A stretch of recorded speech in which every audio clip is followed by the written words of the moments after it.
Bismillahirrahmanirrahim. Assalamualaikum warahmatullahi wabarakatuh. Bismillah, alhamdulillah, la hawla wa la quwata illa billah. Wassalatu wassalamu ala rasulillah wa ala alihi wa ashabihi wa man tabi'ahu wa wala amma ba'du. Saudara-saudara sekalian, berbicara barokah, kita kadang-kadang punya tradisi ngalap barokah. Kita tahu bahwasanya barokah itu adalah at-tabarruk ma'khudun minal barokah. Tabarruk itu artinya mengambil barokah, ngalap barokah. Kalimat ini ma'khudun minal barokah, diambil dari kalimat barokah. Wa madatuha az-ziyadah wan nama, yang substansinya adalah bertambah dan berkembang. Itu artinya barokah. Fatabaruk huwa talabu ziyadah. Tabaruk adalah mencari tambahan dan perkembangan dari sesuatu yang menjadi sarana tabaruk. Saudara, satu contoh di dalam Al-Quran disebutkan dalam cerita Nabi Ibrahim alaihissalam, di mana ketika itu Nabi Ibrahim membangun Ka'bah dan beliau berdiri. Tempat berdirinya itu disebut Maqam Ibrahim. Disebutkan di dalam Al-Quran, surat Al-Baqarah ayat 125.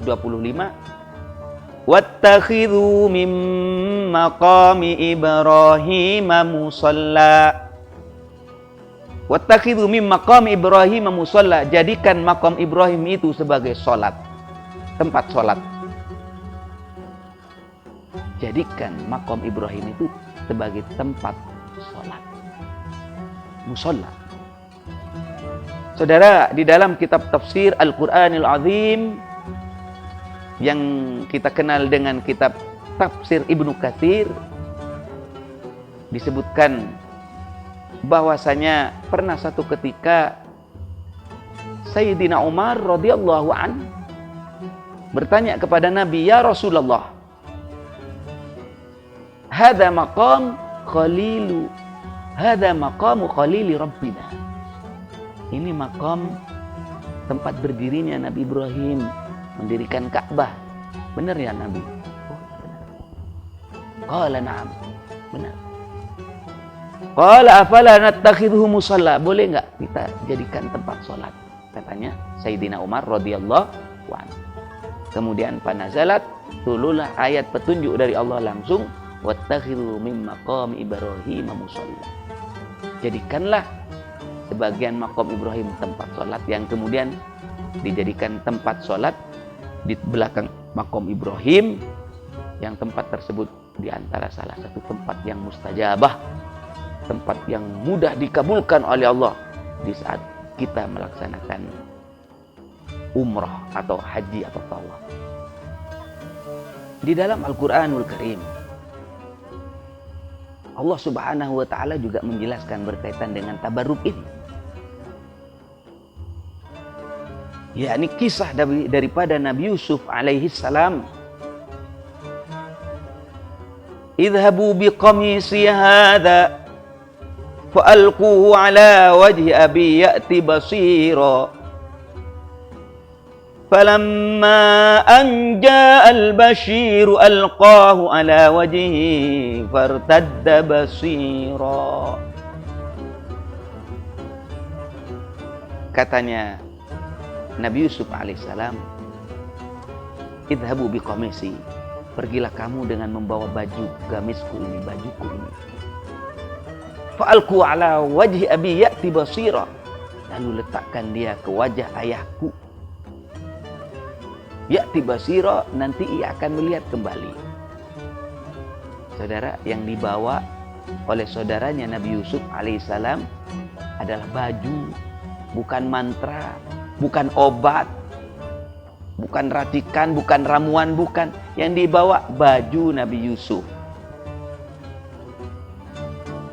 Apa yang terjadi selanjutnya? Falamma an ja'al basyiru alqahu ala wajhihi fartadda basira. tatkala telah tiba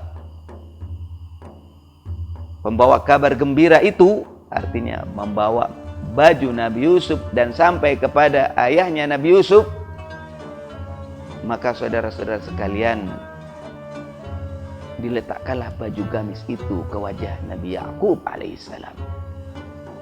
Nabi Yakub itu ayah daripada Nabi Yusuf. Fartadda basira, maka kemudian Nabi Yakub yang asalnya buta oleh sebab kebanyakan menangis, bersedih atas kepergian Nabi Yusuf, dia bisa melihat kembali, sembuh penyakitnya dari kebutaan itu. Saudara kaum muslimin wal muslimat, ini adalah bukti bahwasanya Nabi Yusuf, Nabi Yakub bertabarruk dengan benda mati. Yang kalau orang sembarangan ngomong, loh kalau begitu Nabi Yusuf itu melakukan kemusyrikan, kok menyembuhkan penyakit dengan baju musyrik? Ini diamalkan oleh Nabi Yusuf dan Nabi Yakub alaihissalam. Bahkan para sahabat, saudara-saudara sekalian, di dalam Sahih Muslim, di saat Rasulullah Shallallahu Alaihi Wasallam mencukur rambutnya, kemudian setelah mencukur kanan dan kiri, lalu rambut-rambut itu dibagikan oleh Nabi kepada para sahabat. Ya. Ketika Rasulullah pada waktu itu ada di Mina. Untuk apa? Biar barokah, dikasih sahabat, dikasih kepada sahabat. Bertabaruk dengan rambut Nabi, diajarkan sama Rasulullah. Bahkan sahabat Khalid bin Walid bertabaruk dengan rambut ubun-ubun Rasulullah. Di dalam kitab Majma'uz Zawaid wa Manba'ul Fawaid disebutkan bahwasanya sahabat Khalid bin Walid bertabaruk dengan rambut ubun-ubun Rasulullah Sallallahu Alaihi Wasallam. Ditaruh di kopiahnya untuk kemenangan peperangan. Kalau perang bawa jimat itu, rambut Rasulullah. Setiap peperangan ia selalu menang, nggak pernah kalah. Itu sahabat Khalid bin Walid. Para sahabat juga bertabaruk dengan ludah Nabi. Jadi kalau Rasulullah Sallallahu Alaihi Wasallam pernah satu ketika meludahi sumur bid'ah namanya, yang pernah diludahi oleh Nabi, itu dipakai oleh para sahabat. Ini barokah karena pernah diludahi sama Nabi, sampai ludahnya semacam itu diagungkan oleh para sahabat. Dahak Nabi di dalam kitab Sahih Bukhari, keringat Nabi di dalam hadis yang diriwayatkan oleh Imam Muslim. Ya, seorang sahabat Ummu Sulaim yang disebutkan mengambil keringat Nabi Sallallahu Alaihi Wasallam dan menaruhnya ke dalam botol sebagai minyak wangi, karena keringat Nabi itu wangi. Darah Nabi juga begitu. Ada Abdullah bin Zubair bertabaruk meminum darah bekam Nabi, padahal waktu itu disuruh dibuang sama Nabi, tapi diminum sama dia. Apa tujuannya? Barokah. Sampai air seni Nabi. Air seni Nabi. Ada seorang perempuan namanya Barokah, pelayan Ummu Salamah, istri Nabi Sallallahu Alaihi Wasallam, bertabaruk dengan meminum air seni Nabi. Di dalam hadis yang diriwayatkan oleh Imam At-Tabrani.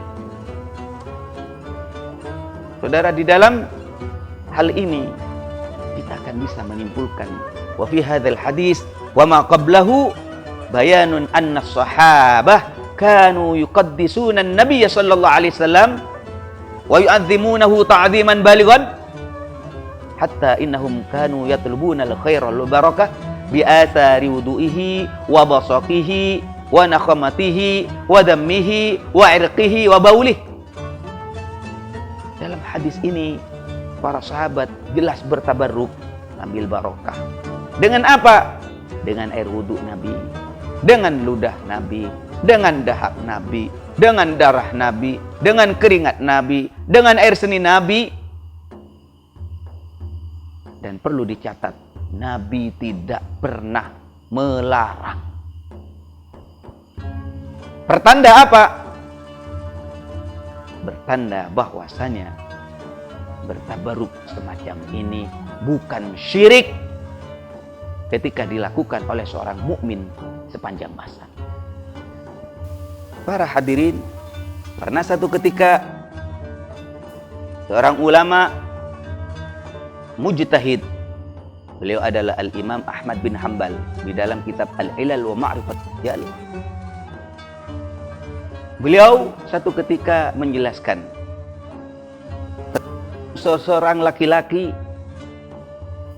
yang yamussu mimbar Nabi, mengusap-ngusap mimbar Nabi. Mimbar Nabi itu tempat khutbahnya Nabi itu, diusap. Wa tabarraku bimasihi wa yuqabbiluhu wa yaf'alu bil qabl. Bagaimana ya Imam hukumnya orang yang mengelus-ngelus mimbar Nabi, juga ngelus-ngelus kuburan Nabi? Tujuannya apa? Yuridu bidzalika at-taqarrub ila Allah. Tujuannya untuk bertaqarrub kepada Allah. Bagaimana Imam? Beliau menjawab, la ba'sa bidzalik. Boleh, tidak apa-apa. La ba'sa bidzalik. Tidak apa-apa. Boleh. Saudara-saudara sekalian, ini seorang imam yang besar yang patut kita ikuti. Bahkan di dalam kitab Al-Adabul Mufrad disebutkan, pernah satu ketika Thabit Al-Bunani, ulama tabi'in, mencium tangan sahabat Anas bin Malik yang pernah menyentuh Rasulullah. Disentuh tangan Anas bin Malik. Karena apa? Tangan Anas bin Malik pernah bersentuhan langsung kepada Rasulullah. Ditanya, amsastan nabiyya biadik? Ya Imam Anas, apakah engkau pernah tanganmu itu menyentuh Rasulullah, bersentuhan dengan Rasulullah? Beliau menjawab, qala na'am, iya, aku pernah bersentuhan dengan Rasulullah, tanganku. Faqabbalaha. Langsung saudara-saudara sekalian, ulama yang bernama Thabit Al-Bunani, ulama tabi'in ini, langsung mencium tangan daripada sahabat Anas bin Malik, di mana tangannya pernah menyentuh tangan Rasulullah SAW. Sahabat Wasi' bin Amir juga pernah mencium kedua tangan dan kedua kaki Nabi SAW di dalam kitab Al-Adabul Mufrad. Tangan dan kaki orang soleh seperti sahabat Ali bin Abi Thalib pernah mencium tangan dan kedua kaki sahabat Abbas, paman Nabi SAW. Pernah juga Imam Muslim mencium wajah gurunya Al-Imam Bukhari, lalu meminta restu untuk mencium kedua kaki Al-Imam Al-Bukhari di dalam kitab At-Taqhid. Saudara-saudara sekalian, begitu banyak penjelasan terkait dengan at-tabarruk ini. Maka kaum muslimin wal muslimat, kalau sekarang kita bertanya, bolehkah bertabarruk dengan selain Rasulullah? Kalau tadi kan bertabarruk dengan Rasulullah. Kalau kepada selain Rasulullah, boleh apa enggak? Boleh. Jelas boleh. Apa dasarnya? Di dalam kitab Syu'abul Iman, Rasulullah bertabarruk dengan air wudhu kaum muslimin. Jadi kaum muslimin wudhu, air yang bekas dipakai itu diminta sama Nabi SAW, ambilkan itu, ambilkan air itu. Coba, menyuruh mengambilkan air bekas wudhu kaum muslimin, lalu meminumnya karena mengharap barokah kaum muslimin. Apa tujuannya? Rasulullah dikatakan fayashrabu yarju barakata aidil muslimin. Beliau meminum air bekas but Kemudian tujuannya apa?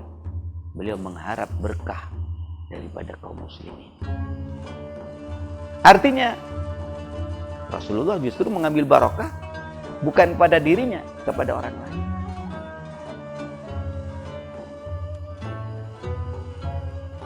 Seorang muhaddis yang dikenal akhir-akhir ini, Muhammad Nasruddin Al-Albani, juga menyebutkan tentang hadis ini. Kana yab'atsu ilal matahir fa yu'ta bil ma' fa yashrabuhu yarju barakata aidil muslimin. Beliau mengatakan hadis ini hasan. Rasulullah pernah bertabaruk dengan air wudu kaum muslimin. Ma'asyiral muslimin rahimakumullah. Pada intinya kita ingin menjelaskan bahwasanya bertabaruk dengan orang-orang soleh jelas boleh. Dan ini yang menjadi kontroversial. Ada sebagian orang yang bahkan ekstrim mengatakan itu musyrik. Tidak boleh itu. Padahal saudara-saudara sekalian, bertabaruk dengan makam orang soleh jelas boleh. Pada musim paceklik, para sahabat bertabaruk dengan makam Nabi. Di dalam kitab Sunan Ad-Darimi, di dalam kitab Tarikh Baghdad disebutkan Al-Imam Syafi'i bertabaruk dengan makam Imam Abu Hanifah ketika ada hajat. Di dalam kitab As-Siqat, Al-Imam Al-Hafidh Ibnu Hibban, pengarang Sahih Ibnu Hibban, ketika menghadapi kesulitan berziarah ke makam Sayyidina Ali Ar-Ridha bin Musa Al-Kadzim, berdoa di sampingnya, dan setiap beliau berdoa selalu dikabulkan oleh Allah. Al-Imam Abu Ali Al-Khallal, guru para ulama mazhab Hambali, beliau setiap mempunyai masalah bertabarruk dengan berziarah ke makam Sayyidina Musa Al-Kadzim bin Ja'far As-Sadiq dan bertawassul dengannya sehingga Allah memudahkan keinginannya. Di dalam kitab Tarikh Baghdad diceritakan semacam ini. Di dalam kitab Tahdzibut Tahdzib disebutkan Imam Ibnu Huzaimah, ulama salaf dan pengarang kitab Sahih Ibnu Huzaimah, bertabarruk dengan berziarah dan berdoa di depan makam Sayyidina Ali Ar-Ridha bin Musa Al-Kadzim di Tus. Saudara, bahkan disebutkan di pintu Al-Bardan Baghdad ada makam cucu Sayyidina Ali bin Abi Thalib radhiyallahu anhu. Masyarakat muslim bertabaruk dengan berziarah ke sana agar hajatnya segera dikabulkan. Lah ini diamalkan oleh para ulama. Makam Ahlul Hadis, Al-Imam Abu Ali An-Nasaiburi, guru Al-Imam Al-Hakim, pengarang kitab Al-Mustadrak, bertabarruk dengan berziarah dan berdoa di makam Imam Yahya bin Yahya sesuai dengan petunjuk Nabi SAW di dalam melalui mimpinya di dalam kitab Tahdzibut Tahdzib. Apa yang saya sampaikan ini berdasarkan fakta realita di dalam kitab-kitab para ulama terdahulu. Disebutkan saudara-saudara sekalian di dalam kitab Syiarul A'lamin Nubala, disebutkan Al-Imam Az-Zahabi menegaskan makam Ibnu Zirak banyak diziarahi orang dengan tujuan tabarruk, makam para wali Allah. Imam Ibrahim Al-Harbi, murid Al-Imam Ahmad bin Hanbal, berkata, makam Ma'ruf Al-Qarhi, penawar yang mujarab, maksudnya berdoa di sampingnya dapat mempermudah terkabulnya permohonan doa. Siapa yang mengatakan ini? Ulama. Di dalam kitab Al-Aqibah disebutkan, wa'lam anna quburas salihin la takhlu min barakatin wa anna zairaha wal musallim 'alaiha wal qari 'indaha wad da'i liman fiha la yanqalibu illa bi khairin wala yarji'u illa bi ajrin. Makam orang saleh selalu mengalirkan barakah bagi penziarahnya. Kadang orang yang nggak mengerti agama menyusup kemudian mengatakan, kok berziarah ke kuburan, bertabaruk ke kuburan, musyrik. Doa langsung kepada Allah. Saudara, doa jelas kepada Allah. Bertabaruk dianjurkan. Siapa yang menganjurkan? Rasulullah, para sahabat, dan ulama-ulama setelahnya.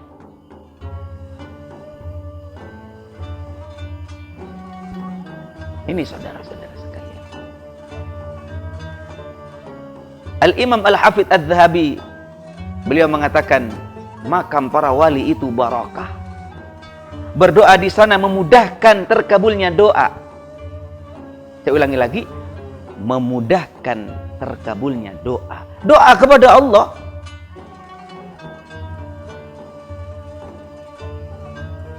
Doa tetap kepada Allah.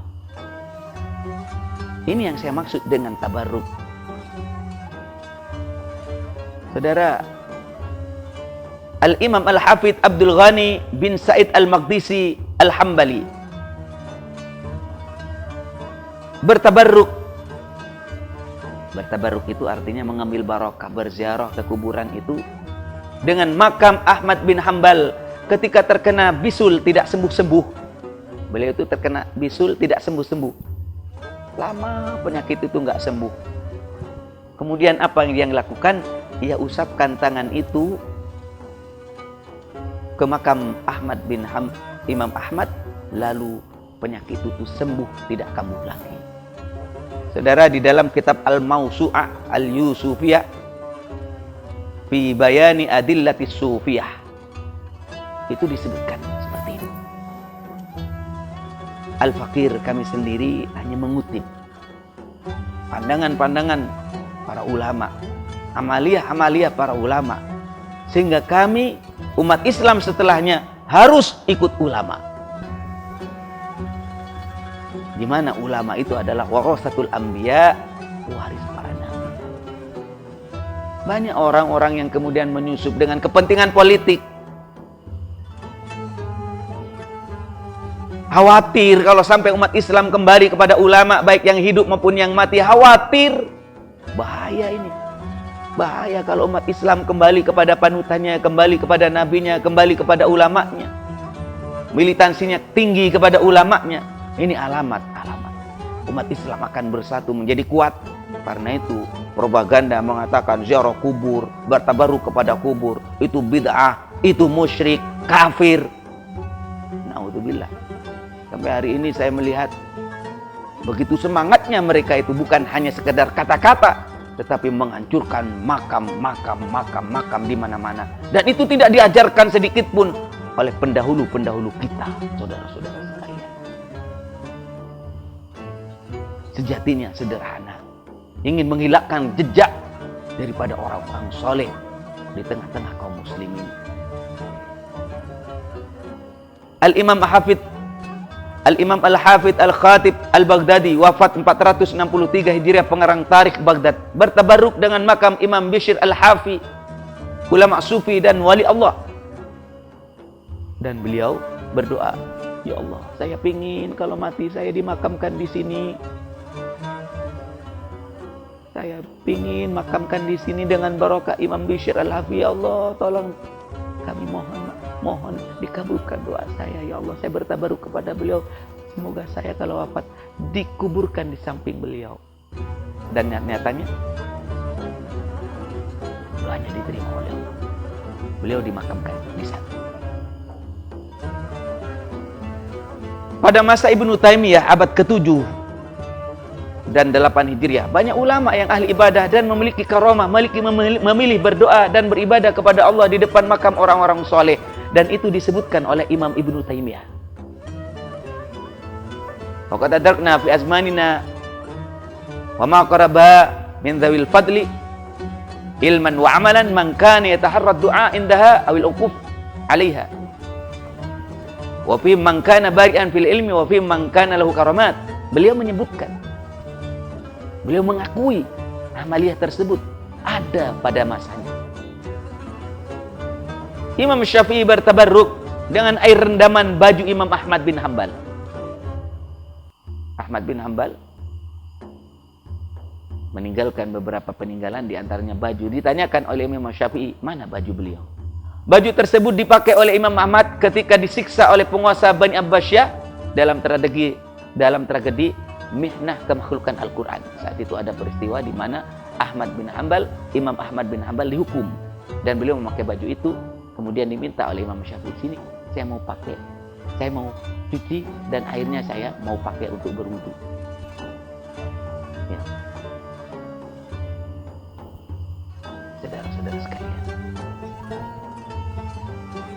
fayamsahu ala wajhi tabarukan bi Ahmad bin Hanbal. Kemudian air bekasnya itu diambil, diusapkan ke wajahnya. Saudara-saudara sekalian, tempat orang soleh juga demikian. Al-Imam Al-Hafidh Al-Mujtahid Taqiyuddin As-Subki bertabarruk dengan tempat duduk Imam An-Nawawi ketika mengajar di madrasah Darul Hadis Al-Ashrafiyah dengan cara mengguling-gulingkan wajah dan jenggot pada tempat tersebut. Coba, ulama yang mujtahid Imam Taqiyuddin As-Subki bertabarruk. Loh, kok kita kadang-kadang ilmunya cetek saja, petantang petenteng ngomong tabarruk bid'ah, musyrik. Kalau cuma sekedar ngomong masih mendingan. Kalau dia bawa palu, kalau dia bawa bom, akhirnya kita lihat banyak orang yang ngebom kuburan dengan semangat tauhid, menyatukan kepada Allah, hancurkan kemusyrikan. Ini nggak ngerti tentang agama, saudara-saudara sekalian. Saudara-saudara sekalian, ada asumsi yang salah. Ketika ada sebagian kaum muslimin mengambil debu makam para ulama, makam syuhada, makam orang soleh, yang tujuannya untuk tabarruk, bukan menyembah. Tidak ada orang Islam yang menyembah kepada kuburan itu kalau dia orang Islam. Kalau ditanya bagaimana hukumnya, hukumnya boleh, bukan bid'ah yang diharamkan. Saudara-saudara sekalian, kaum Hanabilah bertabarruk dengan tanah kuburan Asy-Syarif Abu Ja'far Al-Hashimi Al-Hambali dan membacakan ribuan kali hataman Al-Quran di makam beliau tanpa ada ulama yang membid'ahkan dan melarangnya sekalipun.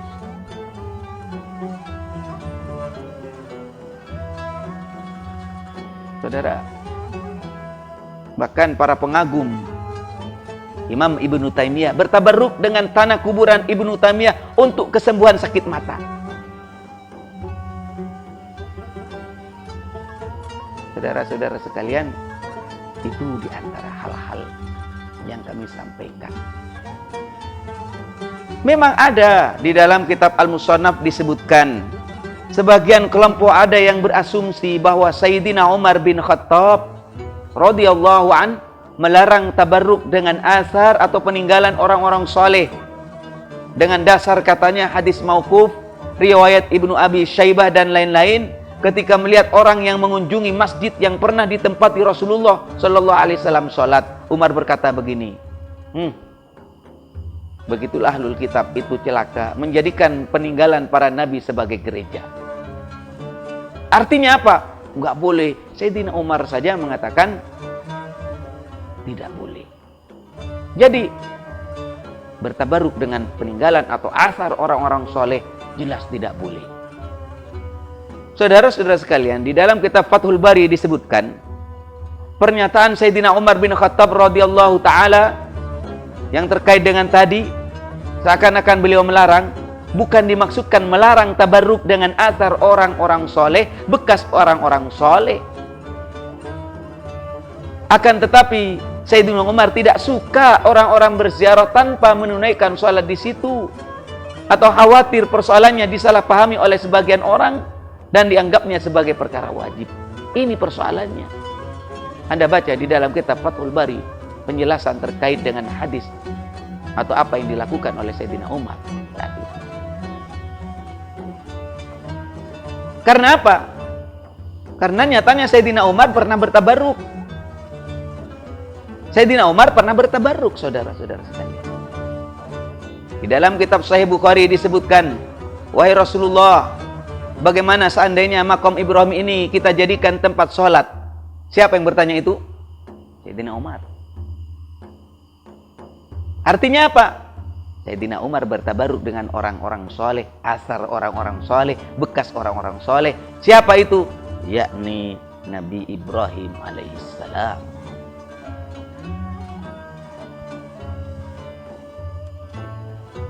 Bahkan Sayyidina Umar ketika penaklukan Baitul Maqdis di Palestina, di dalam kitab Al-Bidayah wa Nihayah disebutkan Sayyidina Umar menunaikan sholat di tempat Rasulullah Sallallahu Alaihi Wasallam. Oh, ini tempat Rasulullah dulu sholat, ditempatin sama Sayyidina Umar. Artinya apa? Begitu tingginya Sayyidina Umar bertabarruk dengan bekas apa yang dilakukan, yang pernah dilakukan oleh Rasulullah Sallallahu Alaihi Wasallam. Rasulullah sholat di sana, kemudian ditempati oleh Sayyidina Umar. Tabarruk, barokah di sini. Bahkan saudara-saudara sekalian, kalau kita perhatikan, Sayyidina Umar sangat memperhatikan Masjid Quba, di mana masjid tersebut sering didatangi oleh Rasulullah. Malah Sayyidina Umar mengatakan, seandainya Masjid Quba ada di tempat yang jauh, tentu kita akan mendatanginya dengan mengendarai unta. Saking pentingnya beliau itu mengapresiasi, menghargai, menjaga asarus salihin, bekas-bekas orang soleh. Ini saudara-saudara sekalian, Sayyidina Umar. Jadi jangan dituduh Sayyidina Umar itu anti asar. Jangan kemudian berasumsi bahwasanya Sayyidina Umar itu tidak mau bertabaruk dengan bekas-bekas orang-orang soleh. Salah itu.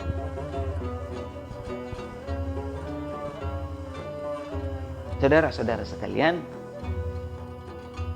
bahkan di dalam kitab Al-Mughni disebutkan, Al-Mughni juz keempat halaman 34. Beliau itu sangat memperhatikan talang rumah Sayyidina Abbas yang pernah ditalu oleh Rasulullah. Sayyidina Abbas mempunyai rumah, ada talangnya. Kemudian tidak diotak-atik sama Sayyidina Umar. Kenapa? Ini bekas pernah ditaruh oleh Rasulullah ini, langsung oleh tangan Rasulullah. Yang tidak berani. Begitu hormatnya Sayyidina Umar.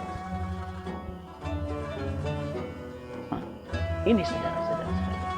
Karena itu mari kita bersama-sama, umat Islam, kaum muslimin dimanapun saja berada yang paham dengan apa yang saya sampaikan ini, tolong tabarruk dengan bekas-bekas orang soleh, para nabi, para sahabat, para ulama, para wali. Tidak dilarang, tapi justru dianjurkan. Kalau Anda tidak mau, tidak masalah. Tetapi kalau Anda melarang, kemudian mengatakan kafir orang yang melakukan itu, Anda yang tidak mengerti agama. Akhir zaman, tambah banyak fitnah. Banyak orang yang tidak mengerti agama, masuk ke tengah-tengah masalah agama. Kemudian dia menebar fitnah di mana-mana. Menuduh umat Islam dengan tuduhan kafir. Oleh sebab amaliyah-amaliyah yang menurut mereka tidak mempunyai dasar, padahal sebaliknya justru diajarkan oleh Rasulullah Sallallahu Alaihi Wasallam. Inilah saudara-saudara sekalian berkaitan dengan at-tabarruk atau mengambil barokah. Mudah-mudahan bermanfaat dan mari kita jaga persatuan sesama umat Islam, sesama orang-orang beriman. Harus husnudzon, jangan suudzon. Kalau ada orang mukmin melakukan hal-hal apapun, maka kita harus husnudzon.